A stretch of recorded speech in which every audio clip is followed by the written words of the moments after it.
मुझे तो बस एक चीज़ की फिक्र हो रही है कि हम अपने मुल्क के साथ जो खेल खेल रहे हैं, इससे बड़ी मुल्क के साथ गद्दारी नहीं हो सकती, इससे बड़ी मुल्क के साथ दुश्मनी नहीं हो सकती। जो 21 अप्रैल को किया गया, 8 फरवरी को तो कुछ भी नहीं हुआ। 21 अप्रैल तो 8 फरवरी से बहुत ऊपर तक के मामला चले गए हैं। जो 21 अप्रैल को कल जो है वो किया गया है।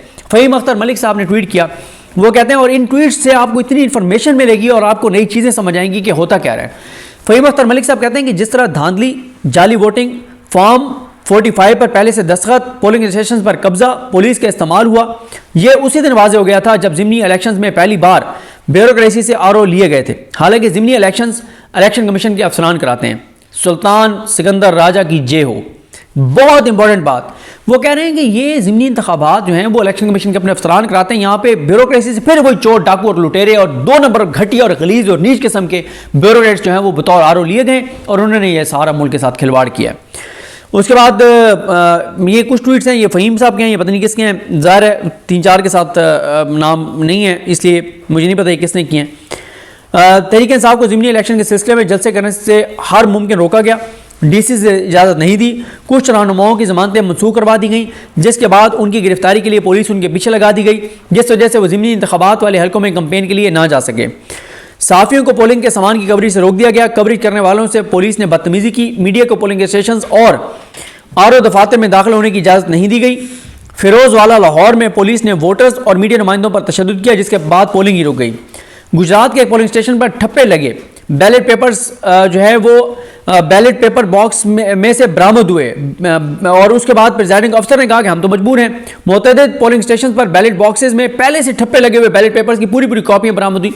उसने कहा लेकिन हम मजबूर हैं। लाहौर के हल्कों में तहरीक इंसाफ के पोलिंग एजेंट्स को पहले ही फॉर्म 45 पर दस्तखत जो है उनको कहा गया कि आप कर दें और कई पोलिंग एजेंट्स को पोलिंग स्टेशन से ही निकाल दिया गया। उसके बाद मोबाइल बंद और अपना इंटरनेट बंद। ज़िला गुजरात की ये अहमद वड़ाई साहब ने ट्वीट किया कि ज़िला गुजरात की तकरीबन तमाम पुलिस एक हल्के में लगा दी गई। सिविल कपड़ों में खुलेआम ठप्पे लग रहे हैं। पोलिंग स्टेशन में दाखिला बंद है। बड़े अफसर बावर्दी होकर खुद ठप्पा साजी में मसरूफ़ हैं। दानियाल अजीज़ साहब ने यह कहा कि PP 54 जफरवाल में धांधली की तैयारी है। तारीख में पहली बार पुलिस को प्रिजाइडिंग अफसर लगाया गया है। 149 असिस्टेंट प्रिजाइडिंग अफसर्स नामालूम है। इलेक्शन अमले पर दबाव है कि नून लीग की हमायत करें। मोहम्मद उमैर साहब कहते हैं कि 21 अप्रैल के ज़िमनी इंतखाबात का हवाल। लाहौर में अदालती इजाज़त के बाद तहरीक इंसाफ के जलसागाह की लाइट बंद की गई। कारकुन गिरफ्तार हुए। कसूर में तहरीक इंसाफ के जलसा करने पर मुकदमा हुआ। बखर में तहरीक इंसाफ की लीडरशिप के ज़िले में दाखिले पर पाबंदी लगाई गई। इलेक्शन कमीशन ने सामान की तरसील की कवरेज न होने दी। गुजरात में लोगों से तहरीक इंसाफ छोड़ने के हलफनामे लिए गए। लाहौर में NA 119 में PTI के उम्मीदवार मियां शहजाद फरूक का कहना है कि पुलिस उनके 2 MPA के उम्मीदवारों समेत 25 से ज़ायद कारकुनों को कंपेन करने पर उठाकर ले गई है। फिरोजवाला PP 139 में SHO फैक्ट्री एरिया आमिर महबूब का वोटर्स और सहाफ़ियों पर लाठीचार्ज, मोबाइल और कैमरे छीन लिए। PP 139 में गवर्नमेंट प्राइमरी स्कूल फैजपुर में कायम पोलिंग स्टेशन पर झगड़े के बाद पोलिंग रोक दी गई। मोहम्मद उमैर साहब का ट्वीट था। साबिक MPA और रहनुमा PTI शबीर गुजर को पुलिस ने गिरफ्तार कर लिया। ये पोलिंग के दौरान ही हुआ, गिरफ्तार कर लिया। शबीर गुजर को एक वहाँ चौकी थी, वहाँ मुंतकिल कर दिया गया और उनको वेलेंशिया टाउन के पोलिंग स्टेशन से गिरफ्तार किया गया और वो PTI के उम्मीदवार यूसुफ म्यू के साथ पोलिंग स्टेशन गए थे। फिरोजवाला के निज़ामपुरा स्कूल में पोलिंग के दौरान फायरिंग से 3 शहरी जख्मी। फायरिंग से पोलिंग स्टेशन पर भगदड़ मच गई। मलिक अहमद खान भच्चर साहब जो अपोजिशन लीडर हैं PTI के की जानिब से पंजाब असम्बली में, वो कहते हैं कि 2 असिस्टेंट प्रिजाइडिंग अफसरान ने दौरे के दौरान बताया कि उनके पास फॉर्म 45 मौजूद ही नहीं है। एक प्रिजाइडिंग अफसर इकबाल का कहना था कि उनसे फॉर्म 45 जो है वो पोलिंग शुरू होने से पहले दस्तखत करवाए गए हैं और प्रिजाइडिंग अफसर इकबाल कहते हैं कि शाम को वक्त कम होता है, वक्त बचाने के लिए साइन करवाए गए हैं। सरवर बारी साहब का भी एक ट्वीट था जिसमें उन्होंने कहा है कि इस्टेब्लिशमेंट को और ECP को कि ये इनको गोल्ड मेडल मिलना चाहिए कि मतलब जिस तरह से उन्होंने भोंडे और नंगे और गंदे अंदाज से किया है धांधली, इनको जो है वो गोल्ड मेडल मिलना चाहिए। और इसी तरह से और उन्होंने एक बड़ी लंबी चौड़ी उन्होंने Guinness book of world record में उन्होंने लिखना चाहिए इनका ये जो कुछ उन्होंने किया है। उसके बाद मोहम्मद उमैर साहब कहते हैं कि कहीं फॉर्म 45 पहले साइन करवाए गए, कहीं फॉर्म 45 दिए ही नहीं गए। फॉर्म 45 ना मिलने का इंकशाफ अपोजिशन लीडर अहमद भच्चर ने किया था।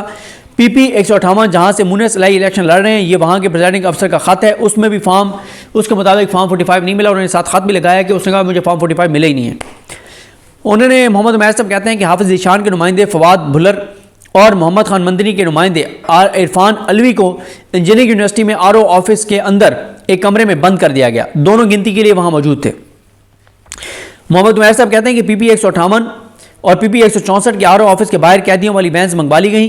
दोनों सूबाई असम्बली के हलकों के बाहर पुलिस की बाहरी मतलब उधर जो दफाते थे भारी पुलिस की नफरी मौजूद रही, कैदियों वाली वैन मौजूद रही कि जिसने कोई एंकी फेंकी की उसको उठा लिया जाएगा। हाफिज़ फरहत अब्बास कहते हैं कि लाहौर में धांधली का बदतरीन मुजाहरा जारी है। ये पोलिंग के दौरान उन्होंने ट्वीट किया। PP 158 के किसी प्रेसिडिंग ऑफिसर के पास फॉर्म 45 मौजूद ही नहीं है। हमने प्रेसिडिंग ऑफिसर्स की जानिब से इस बात की तहरीर तस्दीक भी हासिल कर ली है। नीचे हमने पोलिंग स्टेशन नंबर 86 और 87 के प्रेसिडिंग ऑफिसर्स के खतूत भी लगाए, उन्होंने खतूत लगाए जिसमें वो लिख रहे हैं कि उनके पास फॉर्म 45 नहीं है। सिमाबी अतायर साहबा कहती हैं कि बखर ज़िले सदर फारूक खान अब्बासी को उनके भतीजे की शादी में क्लूरकोट मैरिज हॉल से गिरफ्तार कर लिया गया है। ये पोलिंग से पहले हुआ। उसके बाद शाकिर महमूद अमान साहब कहते हैं कि प्रेसिडिंग अफसर ने इतराफ़ कर लिया है कि उसने फॉर्म 45 तहरीक इंसाफ के पोलिंग एजेंट से पहले दस्तखत करवा लिए हैं। PP 149 से तहरीक इंसाफ के उम्मीदवार हाफिज़ ज़ीशान की तकरार, यहाँ से इस्तेकाम पाकिस्तान पार्टी के शोएब सदीकी उम्मीदवार हैं। मियाँ शहजाद फ़रूक कहते हैं कि मुझे नहीं पता था, मेरा भाई जिंदा है, अभी मुझे कहा गया कि ये इलेक्शन छोड़ दूँ नहीं तो तुम्हारे भाई को जान से मार देंगे, तुम्हारी नस्ल भी ख़त्म कर देंगे। उसके बाद अहमद हसन बोबक साहब का एक ट्वीट है, उन्होंने भी वो एक वीडियो लगाई है कि वहाँ पे प्रेसिडिंग ऑफिसर की जेब से वो जो से बैलेट पेपर निकले हैं। वकास अमजद साहब कहते हैं कि दस्तखत शुदा फॉर्म 45 बरामद किया हाफिज़ ज़ीशान साहब ने हल्का PP 149 में। उसके बाद जो है वो ईमान ताहिर साहिबा ने ट्वीट किया, 3 बजे उन्होंने ये वीडियो ट्वीट कर दिया था। वो कहते हैं कि हल्का PP 32 गुजरात, मैंने अपनी खाला समीरा इलाही के साथ मुख्तलिफ पोलिंग स्टेशन का विजिट किया। कसीर तादाद में जाली वोट डाले जा रहे हैं। इस वीडियो में एक पोलिंग स्टेशन पर प्रेसिडिंग ऑफिसर खुद तस्लीम कर रहे हैं कि परवेज़ इलाही साहब के मुखालिफ उम्मीदवारों के लोग बैलेट पेपर्स की 9 मुकम्मल कापियों पर ठप्पे लगाकर वोट डाल गए हैं। हम यहाँ पहुँचे तो डब्बे भरे हुए थे। इस सब का हिसाब कौन लेगा? और जमात इस्लामी की जानिब से भी कहा गया कि उन्होंने धावा बोला है। साबिक वफाकी वजीर वजाहत हुसैन ने पोलिंग स्टेशन पर धावा बोला और बोगस वोट जो है वो डाले हैं। अहमद वड़ाई साहब कहते हैं कि 5 बजे पोलिंग मुकम्मल हुई। इस बार तो 30 मिनट बाद ही फॉर्म 45 निकाल दिए। सारा मीडिया स्क्रीन्स भरी पड़ी हैं। आधे घंटे बाद फॉर्म 45 भी जारी हो गए और 3-4 घंटों में फॉर्म 47 जो कई दिन तक जारी नहीं होते थे, फॉर्म 47 वो 3 घंटे के अंदर जारी होते गए। उसके बाद वो कहते हैं अहमद वड़ाई साहब भी कि गुजरात में जो वोट निकल रहे हैं ये तो सरकारी उम्मीदवार ने ख्वाब में भी नहीं सोचा होगा। गुजरात में मिसाला थोड़ा कम कर लें, ये बहुत ज़्यादा हो गया। मूसा इलाही ने ज़िमनी इलेक्शन में 23 पोलिंग स्टेशन से 18,000 वोट ले लिए हैं। उस वक्त तक 18 पोलिंग स्टेशन का रिजल्ट 23 पोलिंग स्टेशन का रिजल्ट आया था और 23,000 वोट उनको पड़ चुके थे। गुजरात डेरा गाजी खान वजीराबाद में मिस्र तर्ज की वोटिंग हुई है, लगता है LCC से सीखा गया है। इमरान भट्टी साहब कहते हैं कि 8 फरवरी को मीडिया ने फॉर्म 45 के नतीजे दिए जिसके मुताबिक तहरीक इंसाफ जीत गई थी। फिर बाद में फॉर्म 47 के तहत नून लीग को जितवा दिया गया था। मीडिया को भी निशाना बनाया गया क्योंकि गेम खराब कर दी थी। इसलिए अब की बार मीडिया पर पहले ही नून लीग को आगे दिखाया जा रहा है ताकि हजीमत से बचा जा सके, लेकिन फिर भी कालक तो लगेगी चाहे जो मर्जी कर लिया जाए। ताकत का चश्मा अवाम है, अवाम है, अवाम है। इमरान भट्टी साहब भी कहते हैं कि जनाब PP 158 एक गांव का उन्होंने पोलिंग स्टेशन नंबर 94 का बताया है कि मुनस इलाही के कैंप में लोगों का राज था जबकि नून लीग के कैंप वीरान थे। ज़मीनी हकायक मुनस इलाही के हक में हैं जबकि मीडियाई हकायक कुछ और होंगे। प्यारा पाकिस्तान। वो कहते हैं 8 फरवरी को जीतने वाले PTI सुन्नी इत्तेहाद कौंसिल 8 फरवरी को जहां से जीती वो 21 अप्रैल के ज़िमनी इंतखाबात में मीडिया पर हर हल्के में दूसरे नंबर पर वो आ रही है। जो 8 फरवरी को हर हल्के में पहले नंबर पर थी अब वो हर हल्के में दूसरे नंबर पर नजर आई।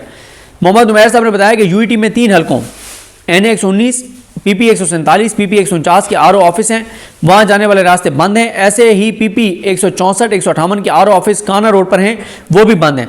रास्तों पर पुलिस की भारी नफरी तैनात है। प्रिजन वैन और वाटर कैनन भी मौजूद है।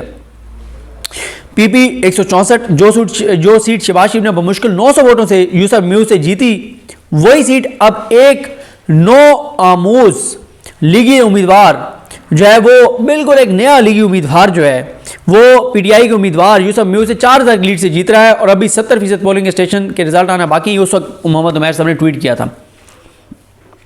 उबैद भट्टी साहब कहते हैं कि टीवी चैनल्स पर चलने वाले नताज के मुताबिक इब्तदाई पोलिंग स्टेशन के नताज में नून लीग और काफ लीग के उम्मीदवार भारी अक्सरियत से आगे दिखाए जा रहे हैं, जबकि रिपोर्टर्स की तरफ से सोशल मीडिया पर फॉर्म 45 शेयर करके जो नताज बताए जा रहे हैं उनमें नून लीग भारी मार्जिन से पीछे है। रिपोर्टर्स को शायद चंद हकीकी फॉर्म 45 वाले नताज पकड़ाए जा रहे हैं, जबकि टीवी चैनल्स पर डायरेक्ट चलने वाले नताज उन्हीं पोलिंग स्टेशन के हैं जहां ठप्पे लगे कापियां पहले ही डाली जा चुकी थी। नताज को मैनेज करने का इस दफा अच्छा तरीका अपनाया गया। 8 और 9 फरवरी की मुश्किलात से बादशाह सलामत ने कुछ तो सीखा है। ये चीज़ें हैं जनाब, और भी आपके साथ हक़ाइक़ और चीज़ें जो है वो शेयर करेंगे। ये हालात हैं, ये वाक़यात हैं। अल्लाह ताला पाकिस्तान पर रहम करे, अल्लाह ताला पाकिस्तान पर करम करे। लेकिन मैंने आपको जिस तरह कहा कि बेगैरती की तमाम हदें क्रॉस कर ली गई हैं और पाकिस्तान के लोगों को पैगाम दिया गया है कि तुम वोट डालते रहो, तुम्हारे वोटों की कोई हैसियत और औकात नहीं है। लेकिन बदला 8 फरवरी के बाद कुछ नहीं है, 73 रोज़ बाद, लेकिन अब बहुत कुछ बदलेगा, क्योंकि एनफ इज़ एनफ। लोगों के सब्र का पैमाना लबरेज हो रहा है। मुझे अपनी दुआ में याद रखें। अल्लाह करीम आप सबका हामी नासर हो। अल्लाह हाफ़िज़।